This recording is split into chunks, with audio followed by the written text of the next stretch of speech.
വധുവും വരനുമില്ലാതെ Kozhikode bus കൊടിയത്തൂരിൽ ഒരു കല്യാണം നടന്നു. ആ കല്യാണ വിശേഷമാണ് ഇനി നിങ്ങൾ കണ്ടോളൂ.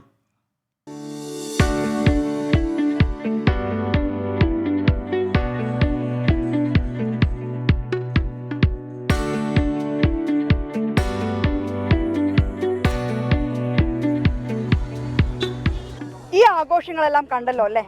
ഒരു കല്യാണ തലേന്ന് എന്തെല്ലാം ആഘോഷങ്ങൾ ഉണ്ടാകും. ആ ആഘോഷങ്ങളെക്കാളെല്ലാം കൂടുതൽ കെങ്കേമമാക്കുകയാണ് ഒരു നാട്. ഇവിടെ കല്യാണ പെണ്ണിനെയും ചെക്കനെയും ഒന്നും ചോദിക്കരുത് കേട്ടോ.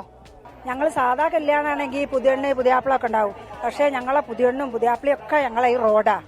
അപ്പം ഈ റോഡ് ഞങ്ങൾ അലങ്കരിച്ച് വലിയൊരു കല്യാണമാക്കി മാറ്റാൻ ഞങ്ങൾ വിചാരിച്ചേ. ഈ കാണുന്ന റോഡാണ് ഇവര് പറഞ്ഞ കല്യാണ പെണ്ണും ചെക്കനും. ഇതിന്റെ വീതി കൂട്ടി വാഹനങ്ങൾ കടന്നു പോകണം. നിലവിൽ 4 മീറ്ററായിരുന്നു വീതി. അത് 6 മീറ്ററാക്കാൻ സമീപത്തെ വീടുകളുടെ മതിൽ പൊളിച്ചു. റോഡ് 6 മീറ്ററാക്കി. ഇനി മതിൽ പുതുക്കി പണിയണം.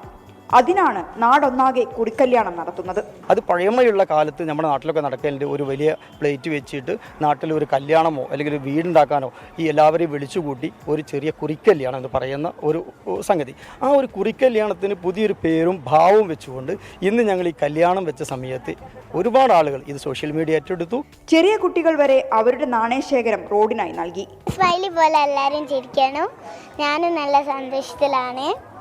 എൻ്റെ പപ്പയും മമ്മിയൊക്കെ ഇത് കഷ്ടപ്പെട്ട് ഇനി റോഡ് നന്നാവണ മുമ്പ് തന്നെ ആക്കിയത്. കുറച്ച് ദൂരെയാണ് ബസ് വരിക. പക്ഷേ ഇപ്പോൾ റോഡ് നന്നായാറേ എൻ്റെ വീട്ടിലൂടെ ബസ് വരും. വെസ്റ്റ് കൊടിയത്തൂരിലെ സ്ത്രീകൾ ഉൾപ്പെടെയുള്ളവർ ഈ നല്ല മാതൃകയ്ക്കായി എത്തി. ഇടവഴിക്കടവ് മുതൽ വെസ്റ്റ് കൊടിയത്തൂർ വരെ 1.5 കിലോമീറ്ററാണ് റോഡ് വികസിപ്പിക്കേണ്ടത്. മുനീഫ് തിരൂരിനൊപ്പം മിഥില ബാലൻ, 24 കോഴിക്കോട്.